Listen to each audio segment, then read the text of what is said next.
Hello बच्चों, मैं Gopal sir. Welcome to my YouTube channel Gopal sir classes. एक बार फिर से आप सभी बच्चों का बहुत बहुत स्वागत है मेरे YouTube channel Gopal sir classes में। क्लास 12 फिजिक्स हम आप सभी बच्चों को करा रहे हैं परीक्षा की तैयारी, सीजी बोर्ड एग्जाम 2021 की तैयारी, क्योंकि हमारा टारगेट है बोर्ड एग्जाम 2021 में अच्छे स्कोर करना।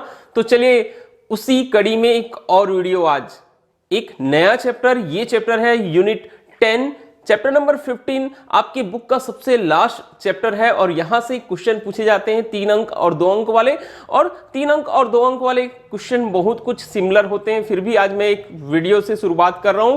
यहां हम आपको बताने वाले हैं 3 अंकों वाले बहुत ही महत्वपूर्ण प्रश्न। ये ऐसे प्रश्न हैं जो लास्ट ईयर्स पूछे भी गए हैं और हो सकता है इस साल भी पूछे जाए।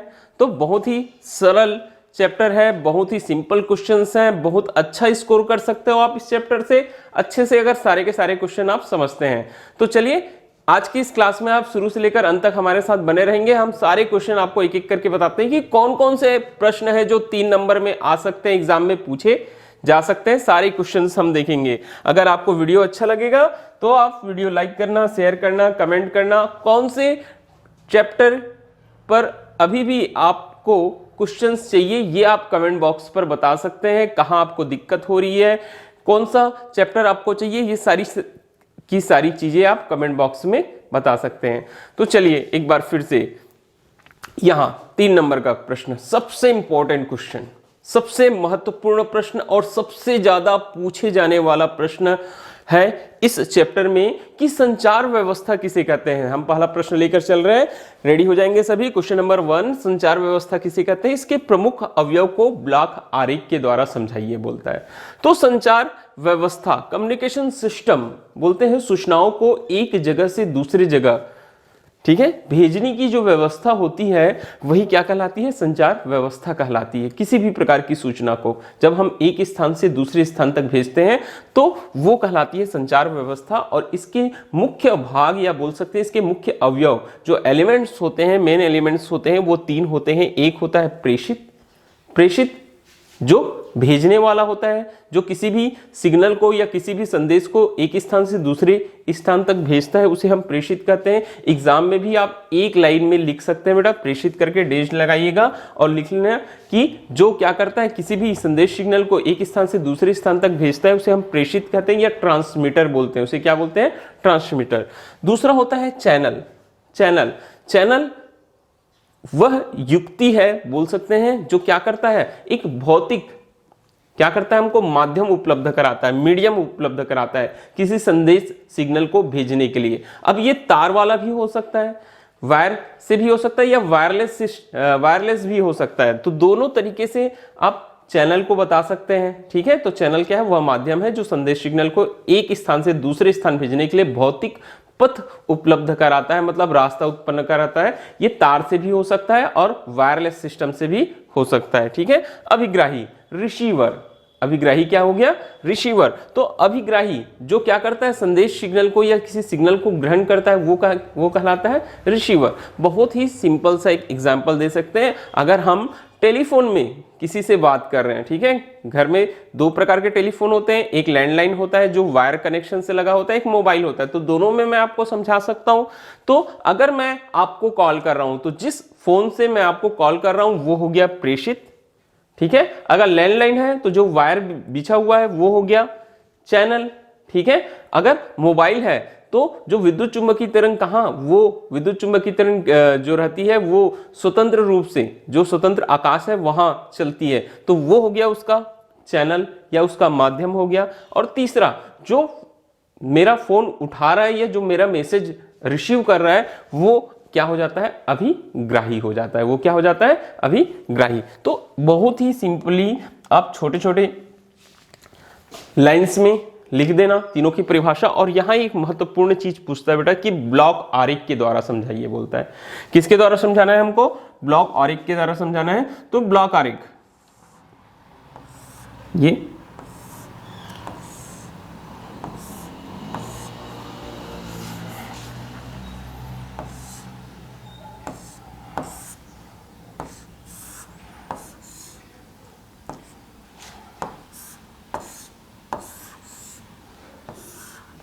इस तरह से 3 ब्लॉक बना लीजिएगा आप।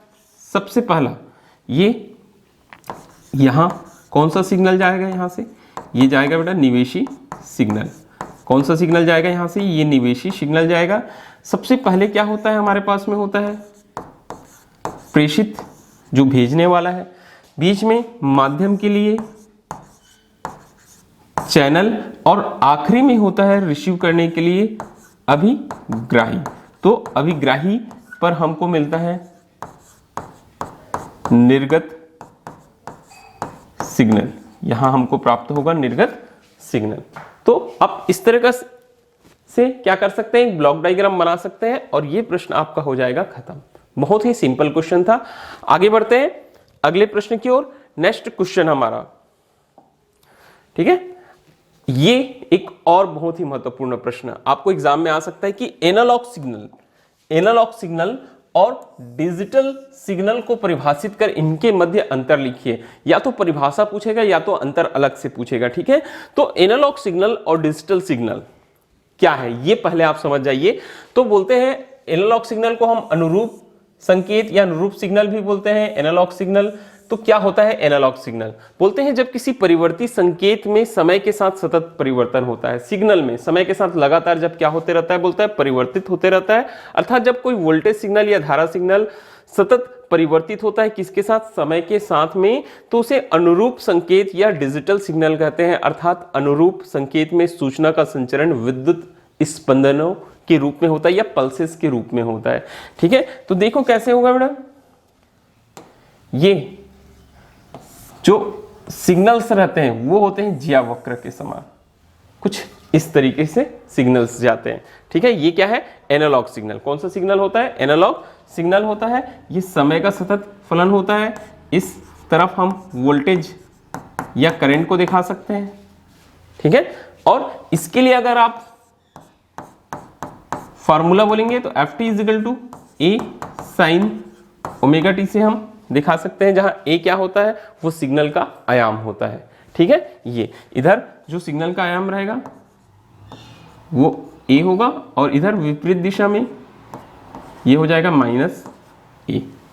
इस तरीके से आप एनालॉग सिग्नल को दिखा सकते हैं या सीधे शब्दों में लिख सकते हैं, यह समय का क्या होता है, सतत फलन होता है। फिर आगे बात करते हैं अंकीय संकेत या डिजिटल सिग्नल। जब कोई परिवर्ती संकेत असतत परिवर्तन होता है, बोलता है, ठीक है, वो समय के साथ सतत नहीं होता, असतत परिवर्तन होता है। अर्थात इसमें वोल्टेज सिग्नल या धारा सिग्नल असतत रूप से परिवर्तित होता है, इसलिए इसे अंकीय संकेत या डिजिटल सिग्नल कहते हैं। अंकीय संकेत में केवल 2 विविक्त मान संभव होते हैं, यहाँ केवल 2 मान संभव होते हैं, इसलिए संकेत को द्विआधारी संख्या 0 और 1 के द्वारा दिखाया जाता है। किसके द्वारा दिखाया जाता है, 0 और 1 के द्वारा दिखाया जाता है। अगर इसको आपको प्रदर्शित करना है, ठीक है, तो कैसे आप प्रदर्शित करेंगे, ये इस तरीके से, ये 0 को रिप्रेजेंट कर रहा है, ऑफ, ये ऑन, ठीक है। आप इस तरीके से आप रिप्रेजेंट कर सकते हैं स्पंदों के रूप में, ठीक है। ये तो यहां मैंने आपको समझा दिया बेटा कि एनालॉग सिग्नल और डिजिटल सिग्नल क्या है, आपको दोनों की परिभाषा लिखना है और इनके मध्य में अंतर। ये बहुत इंपॉर्टेंट क्वेश्चन हो सकता है आपके लिए, आपको अनुरूप और अंकीय सिग्नल में अंतर लिखना है। तो एक बार मैं पढ़ के सुना देता हूं आपको। इस सिग्नल में धारा या वोल्टता के मान में लगातार परिवर्तित होते रहता है, बोलता है। किसमें परिवर्तन होता है, अनुरूप में। अनुरूप मतलब ये क्या चीज है, ये हमारे पास में है एनालॉग। ये कौन सा सिग्नल है, एनालॉग सिग्नल है। यहां वोल्टेज या धारा के मान में समय के साथ लगातार परिवर्तित होते रहता है। मगर ये जो अंकीय सिग्नल होता है, जो डिजिटल सिग्नल होता है, ठीक है, वहां धारा या वोल्टता के केवल 2 मान होते हैं, 0 या 1, विविक्त 2 मान। 0 मतलब होता है ऑफ, 1 मतलब होता है ऑन।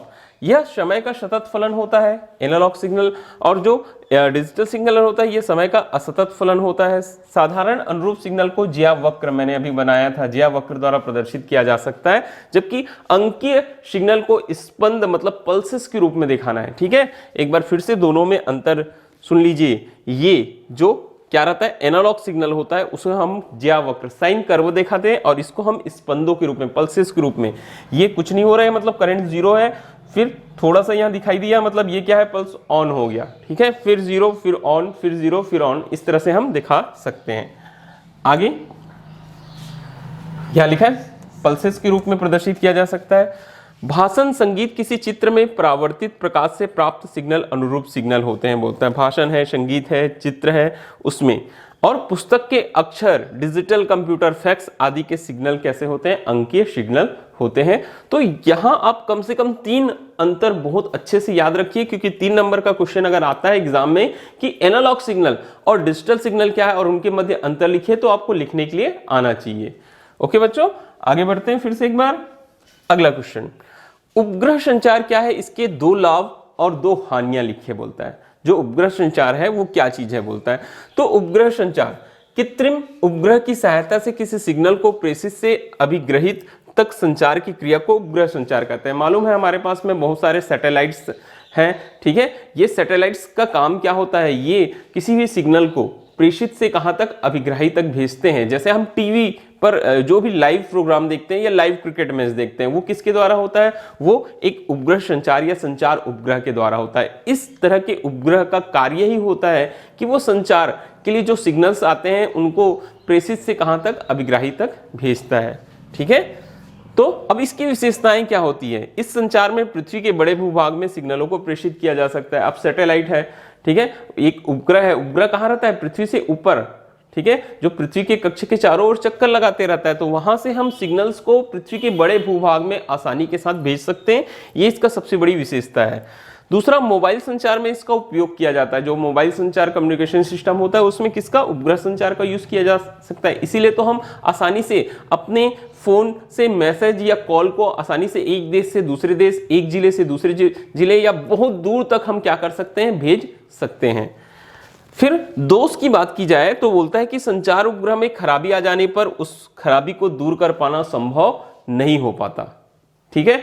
रीजन फिर से साफ है, ये कहां होता है? हमसे बहुत दूर होता है, हमारी पृथ्वी से बहुत दूर होता है।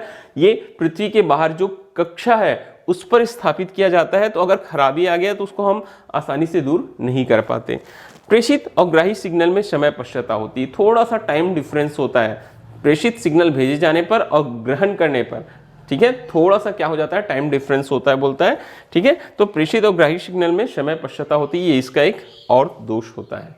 तो ये प्रश्न भी बहुत इंपॉर्टेंट है, बोर्ड एग्जाम्स में पूछा जा चुका है और भी आ सकता है, बहुत अच्छे से तैयार करेंगे, ठीक है। नेक्स्ट क्वेश्चन की ओर आगे बढ़ते हैं। अब यहां एक प्रश्न हमारे पास में है कि सिग्नल की बैंड चौड़ाई से आप क्या समझते हैं? कोई भी सिग्नल की जो बैंड चौड़ाई रहती है उससे क्या समझते हैं? निम्न सिग्नल की बैंड चौड़ाई बताइए बोलता है। कौन कौन सा? वाक, संगीत, वीडियो, टीवी। तो सबसे पहले बात करेंगे हम सिग्नल की बैंड चौड़ाई। किसी सिग्नल में आवृत्तियों के परास को, जो आवृत्ति रहती है उसके परास को क्या कहते हैं? बैंड चौड़ाई कहते हैं। यह सामान्यतः अधिकतम आवृत्ति और न्यूनतम आवृत्ति के अंतर के बराबर होती है, ठीक है। अधिकतम आवृत्ति और न्यूनतम आवृत्ति के अंतर के बराबर होती है। तो ये सिग्नल की क्या कहलाती है? बैंड चौड़ाई, ठीक है। ये हमेशा याद रखना, ये नोट करके रखिए आप ये चीज को। बैंड चौड़ाई क्या होती है? अधिकतम आवृत्ति और न्यूनतम आवृत्ति के अंतर के बराबर होती है। 2 मार्क्स में छोटे छोटे न्यूमेरिकल आते हैं, तो याद रखना इसको। जब हम 2 मार्क्स के क्वेश्चन कराएंगे वहां आपको बताएंगे कि कैसे बैंड चौड़ाई निकाला जाता है।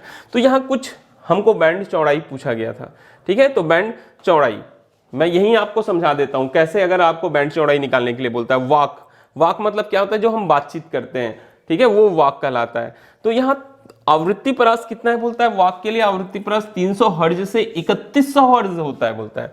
तो अब बैंड चौड़ाई निकालने के लिए क्या किया हमने? जो अधिकतम आवृत्ति परास है 3100, उसमें हमने जो न्यूनतम आवृत्ति परास है 300, उसको हमने माइनस कर दिया, हमारे पास आ गया 2800 हर्ट्ज। तो विशेष यहाँ यही है कि इस बैंड चौड़ाई का उपयोग व्यापारिक टेलीफोन संचार के लिए किया जाता है, ठीक है।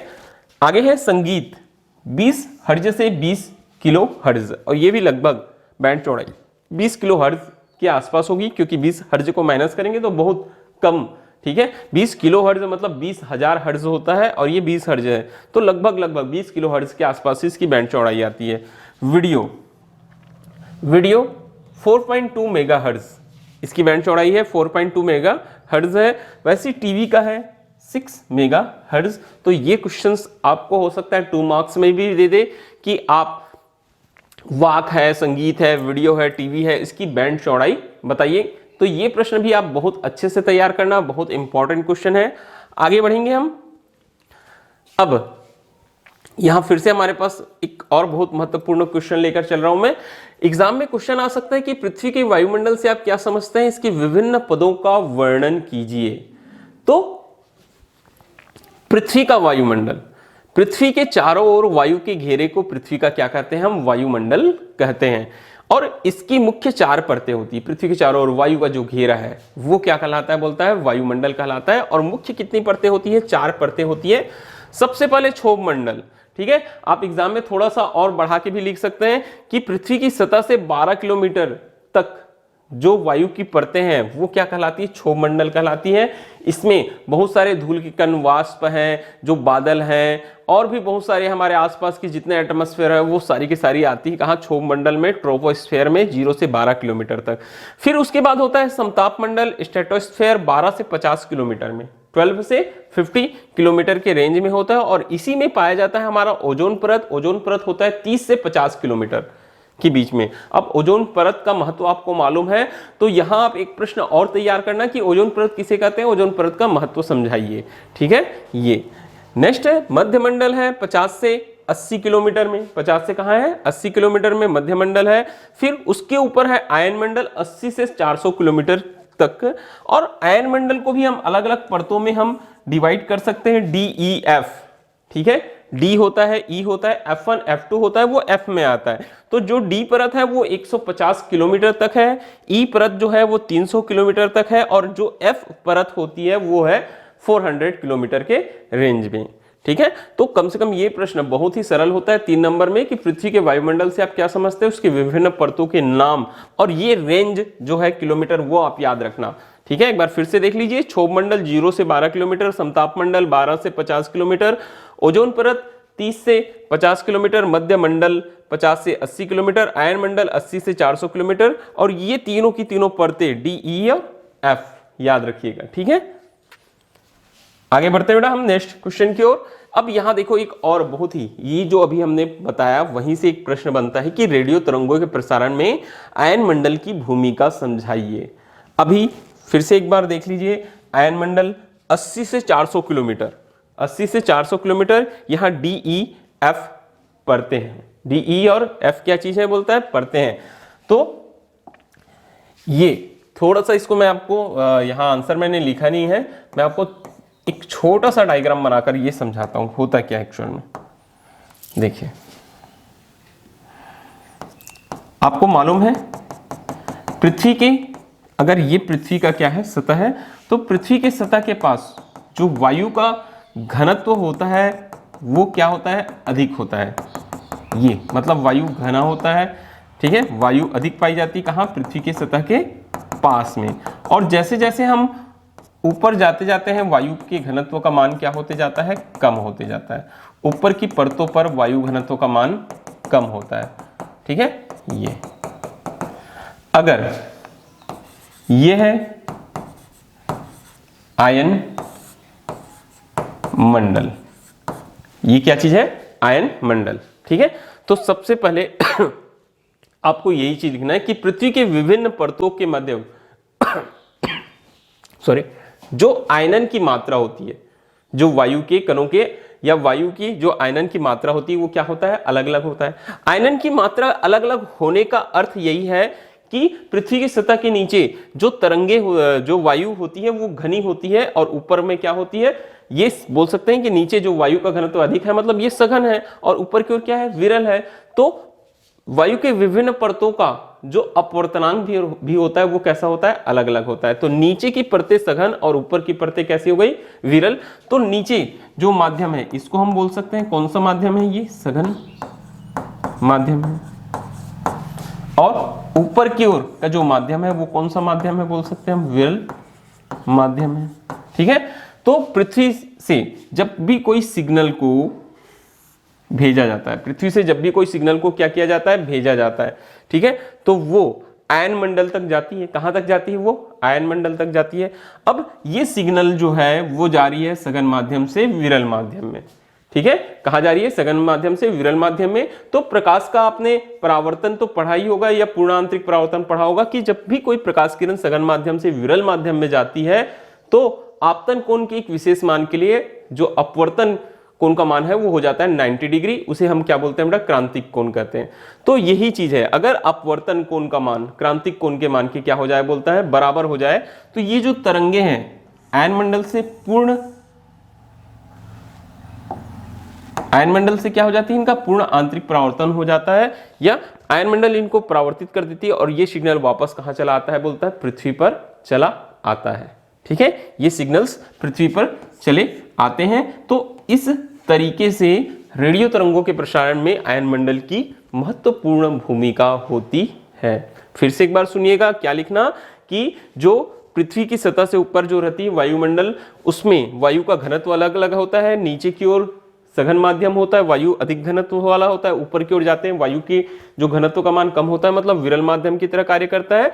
और जब भी कोई सिग्नल सघन माध्यम से विरल माध्यम में जाती है तो उसका पूर्ण आंतरिक परावर्तन कहां, आयनमंडल द्वारा हो जाता है। रीजन साफ है कि प्रकाश या कोई भी जो तरंग है वो जा रही है सघन से विरल, और जब भी जाती है सघन से विरल तो अभिलंब से क्या होती है, वो दूर हटने का प्रयास करती है, और इस तरह से जब पूर्ण आंतरिक परावर्तन होगा तो वापस कहां चली आएगी, वो पृथ्वी पर चली आएगी। तो ये भी एक बहुत ही महत्वपूर्ण प्रश्न हो सकता है एग्जाम के लिए, बोर्ड एग्जाम के लिए। ओके बच्चों, आगे बढ़ते हैं फिर से एक बार। यहां देखिए फिर से एक बार हमारे पास एक क्वेश्चन आ गया, टीवी एंटीना की ऊंचाई और टीवी प्रसारण की दूरी में संबंध बताइए बोलता है।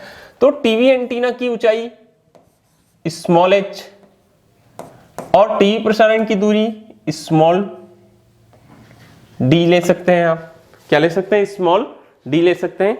इसमें हमको रिलेशन बताना है। ठीक है, और भी बहुत तरीके से क्वेश्चन पूछा जाता है, मगर अभी आप देखिएगा हम इसमें कैसे हम रिलेशन निकालते हैं, इसको हम सॉल्व करेंगे क्वेश्चन को। तो सबसे पहले देखो, थोड़ा सा डायग्राम समझिएगा।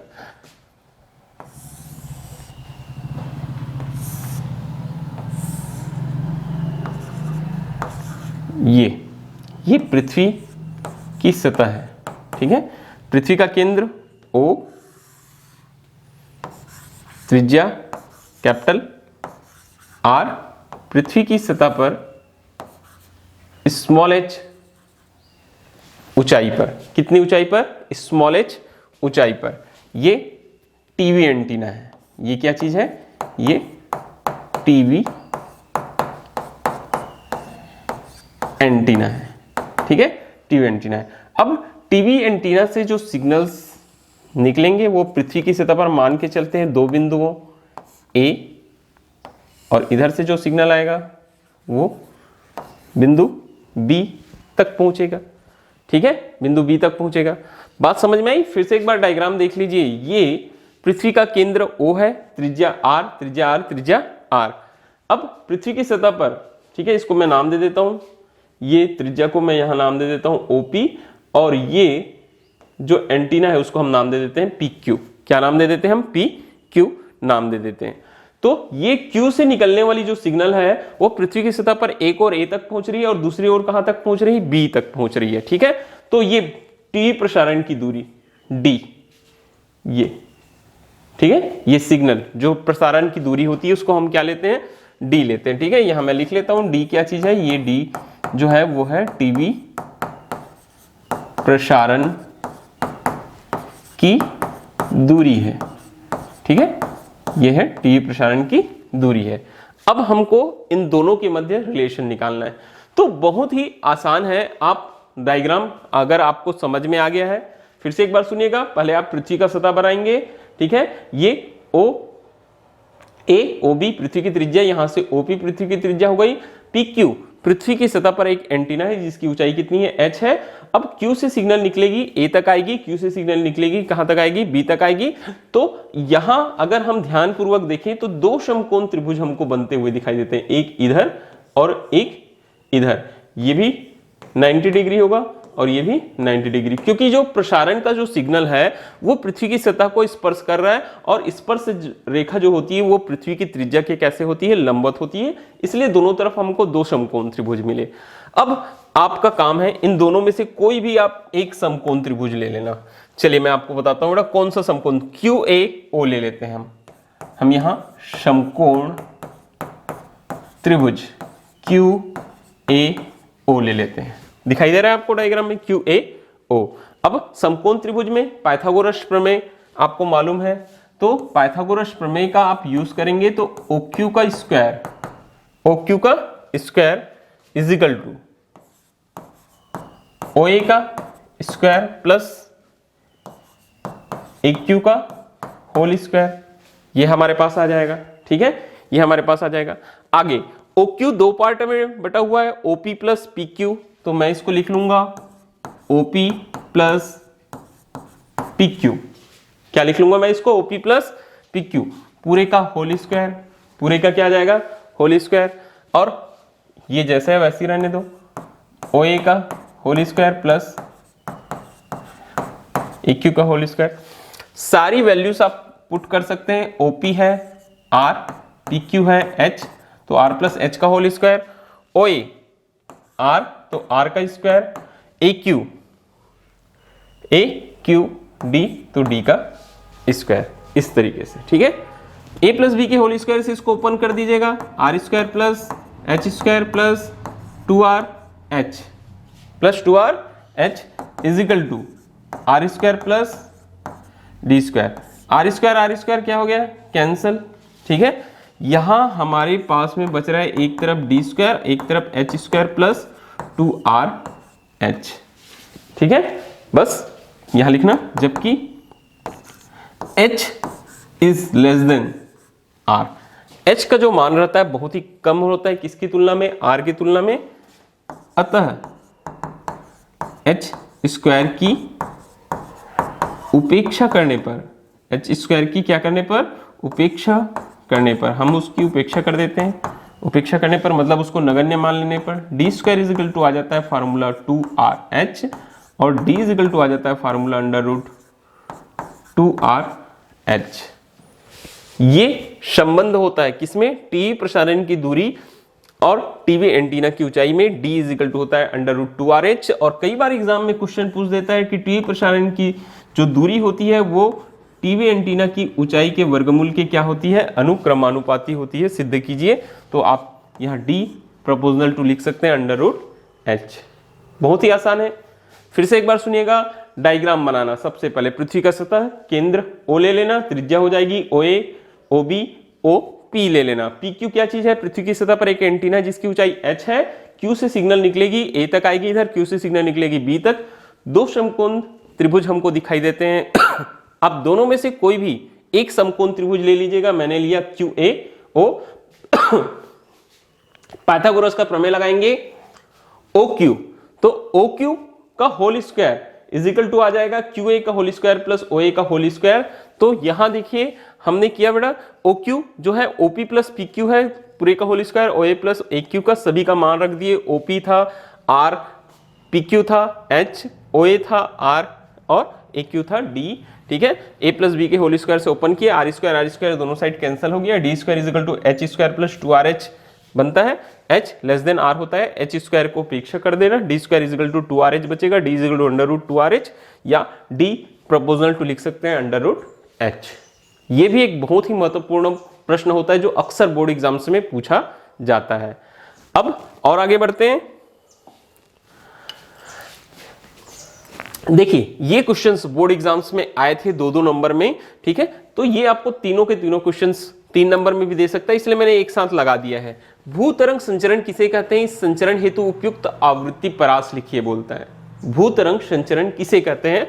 ठीक है, तो सबसे पहले भूतरंग संचरण में रेडियो तरंग की पृथ्वी की सतह के अनुदिश चलती है बोलता है। जो रेडियो तरंगे होती है वो पृथ्वी की सतह के अनुदिश चलती है, अतः इन तरंगों को भूतरंगे या पृष्ठीय तरंगे कहते हैं। और आवृत्ति परास होता है 1.5 मेगाहर्ट्ज।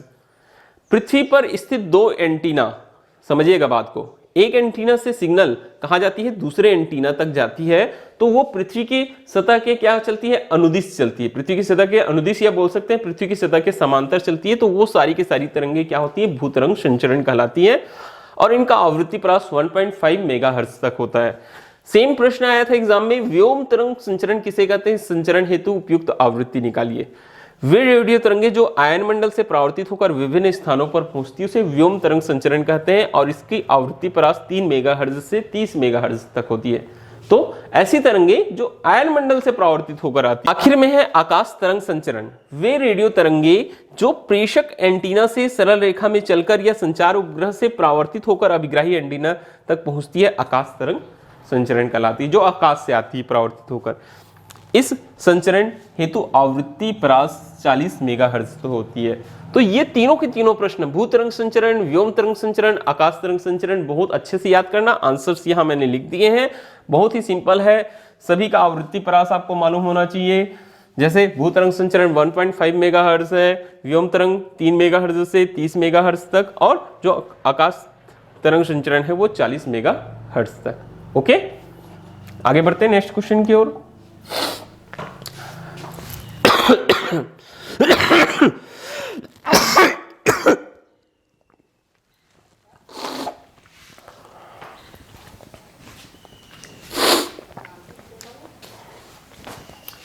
तो चलिए नेक्स्ट क्वेश्चन है हमारे पास में कि मॉड्यूलन क्या होता है, मॉड्यूलन की आवश्यकता क्यों होती है।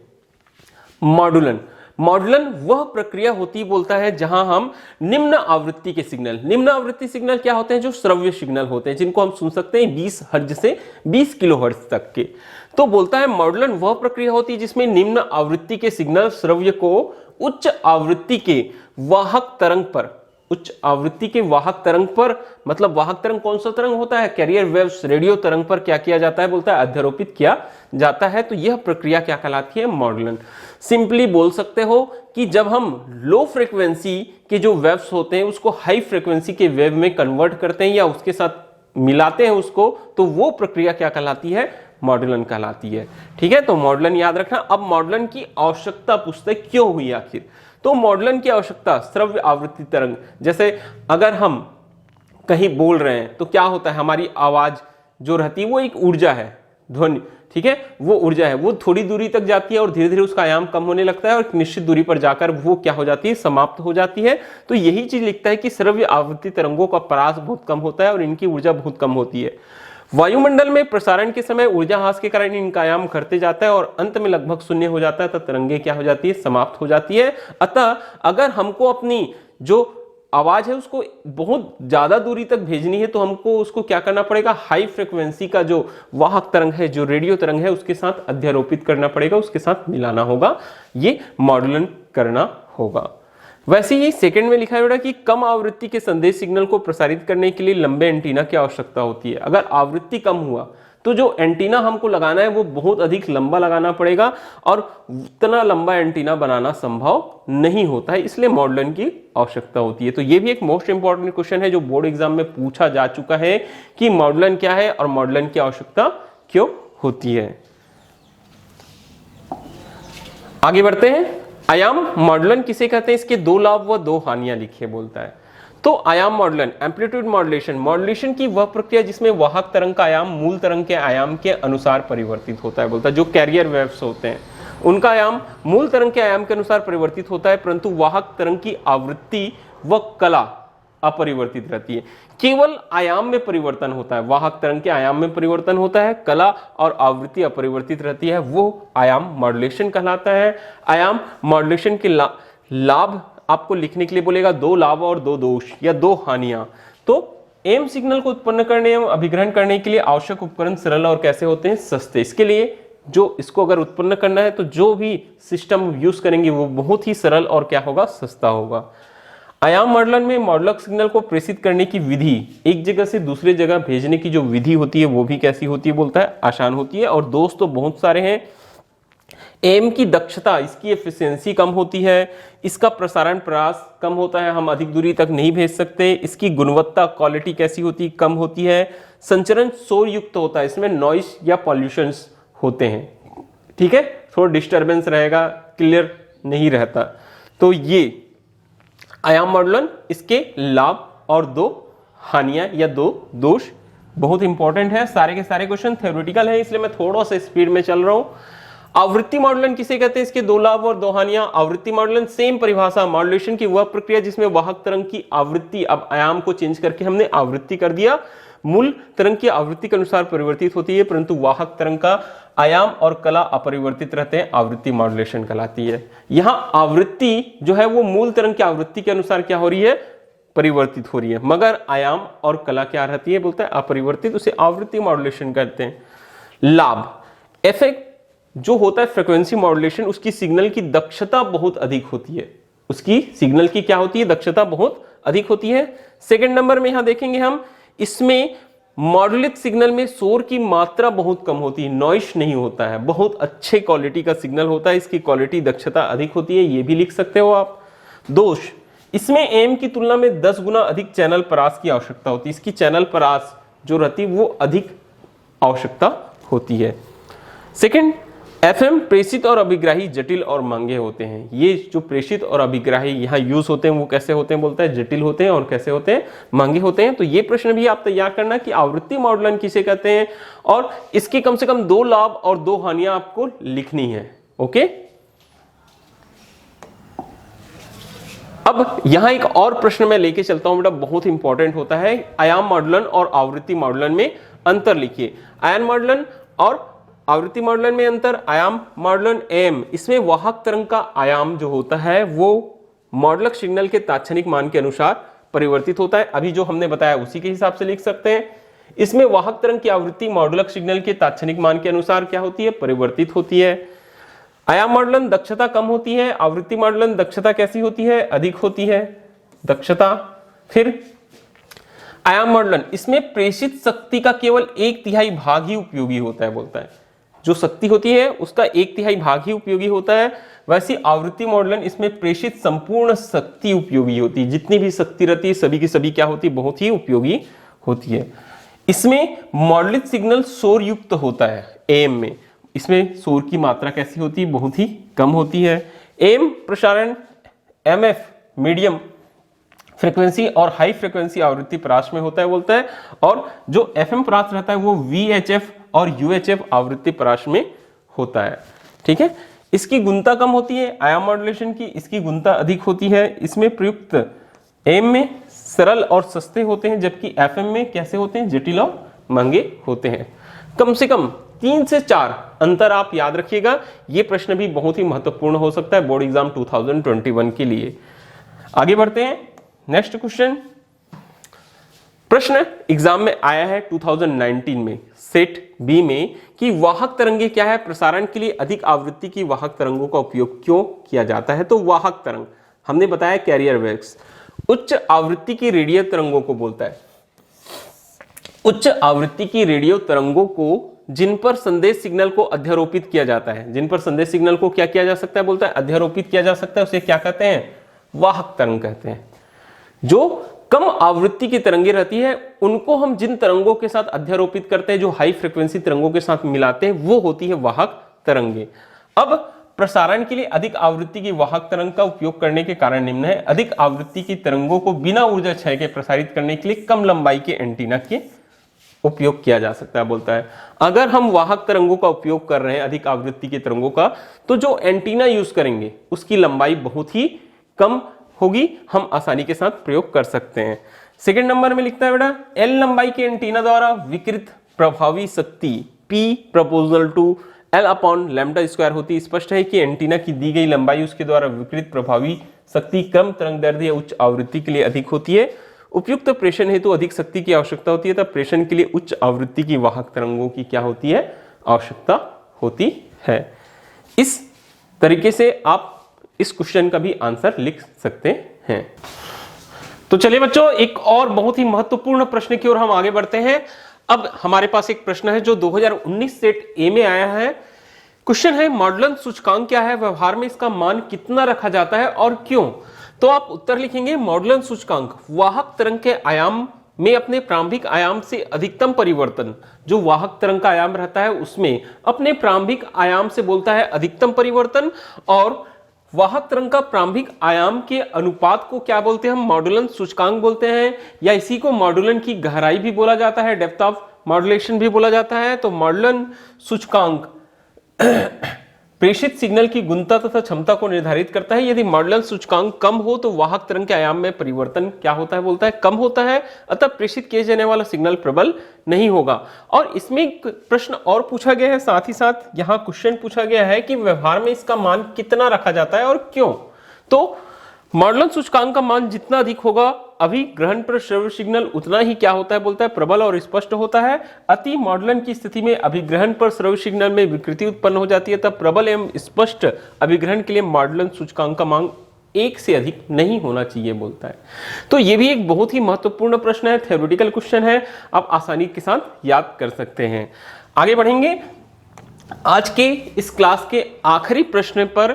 यहां आपको एक और तरह का प्रश्न आ सकता है, आपको पूछा जा सकता है कि संक्षेप में समझाइए। यहां मैंने बहुत सारे वर्ड्स लिख दिए हैं, जैसे इंटरनेट है, www है, email, chatting, social networking, FTP, e commerce, ये सब इंटरनेट से संबंधित कुछ शब्द हैं, कुछ वर्ड्स हैं, इनको आपको समझाना है। जैसे इंटरनेट के बारे में बोला जाता है कि ये विश्व भर में जितने भी कंप्यूटर हैं उनको आपस में जोड़े रखती है या जोड़ने के लिए एक नेटवर्क उपलब्ध कराती है, वो क्या कहलाता है, इंटरनेट कहलाता है। और इंटरनेट के बारे में आप सभी को मालूम है, हम बहुत तरीके से काम कर सकते हैं इंटरनेट के साथ। अब www ये वर्ल्ड वाइड वेब होता है, ये एक एड्रेस है जिससे हम किसी भी चीज के बारे में इंटरनेट में क्या कर सकते हैं, किसी भी एड्रेस में जा सकते हैं www के सहायता से।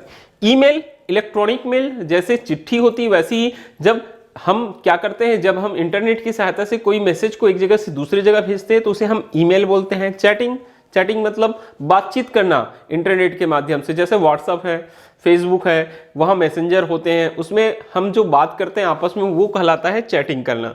सोशल नेटवर्किंग, बहुत सारे सोशल नेटवर्किंग साइट्स हैं हमारे पास में जिसमें हम अपने विचारों को रखते हैं, अपने अनुभवों को साझा करते हैं, वो सोशल नेटवर्किंग साइट्स हैं। जैसे फेसबुक है, इंस्टाग्राम है, ये सारे के सारे क्या चीज होते हैं, सोशल नेटवर्किंग साइट्स होते हैं। एफटीपी फाइल ट्रांसफर प्रोटोकॉल, ये एक ऐसा माध्यम होता है जिससे हम एक कंप्यूटर के फाइल को इंटरनेट की सहायता से आसानी से दूसरे कंप्यूटर में क्या कर सकते हैं, ट्रांसफर कर सकते हैं। जैसे हमको कहीं काम करना है, हम ऑफिस में कुछ काम कर रहे हैं और वो काम अधूरा रह गया, तो वही काम उसी फाइल में हम एफटीपी की सहायता से अपने घर में भी कर सकते हैं। तो ये होता है file transfer protocol. E commerce, आपको मालूम है बहुत सारे आजकल ई कॉमर्स के जो एप्लीकेशंस हैं हमारे पास में, फ्लिपकार्ट है, अमेजन है, जहां से हम बहुत सारे सामान खरीदते हैं। तो ई कॉमर्स क्या होता है, इंटरनेट के माध्यम से व्यापार करने के लिए बना हुआ एक माध्यम है जिसे हम क्या बोलते हैं, ई कॉमर्स। तो इस तरीके से बहुत सारे प्रश्न आज हमने आपको बता दिया है जो इस चैप्टर से एग्जाम में आ सकते हैं। बहुत अच्छे से तैयारी कीजिएगा, बहुत सरल चैप्टर है और सिंपल क्वेश्चन है, थ्योरेटिकल है, थोड़ा सा 2-3 रीडिंग करेंगे, सारे के सारे क्वेश्चंस आपको समझ में आ जाएंगे। एक बार फिर से मैं बोलना चाहता हूं, अगर आपको कहीं भी दिक्कत हो रही है, अगर आपको पीडीएफ की आवश्यकता है तो आप मुझे मेरे नंबर 9993198819 में अपना नाम, स्कूल का नाम, अपने घर जो जिले का नाम है, अपने गांव का नाम है, शहर का नाम है, लिखकर मैसेज करेंगे और कौन से चैप्टर का आपको पीडीएफ चाहिए वो बता देंगे तो मैं आपको पीडीएफ अवेलेबल करा दूंगा।